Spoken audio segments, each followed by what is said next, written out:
ভাৰতবৰ্ষৰ বিচিত্ৰ তথ্য। কোনজন ইংৰাজ প্ৰথম ভাৰতলৈ আহিছিল?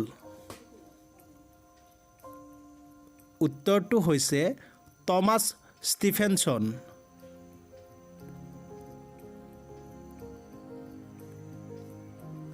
ভাৰতৰ কোন ঠাইত প্ৰথম ক্ৰিকেট খেলৰ আৰম্ভ হৈছিল?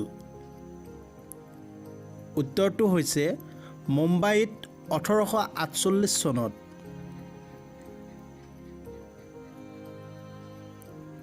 ভাৰতৰ সৰ্বাধিক ব্যস্ত ৰেল ষ্টেচন কোনটো? উত্তৰটো হৈছে শিয়ালদহ।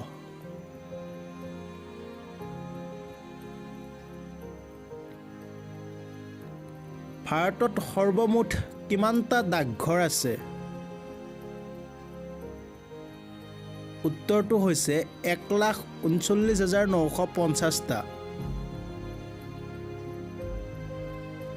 ভাৰতৰ প্ৰথম দূৰদৰ্শন কেন্দ্ৰ ক'ত আৰু কেতিয়া প্ৰতিষ্ঠা কৰা হৈছিল? উত্তৰটো হৈছে নতুন দিল্লীত 1959 চনত।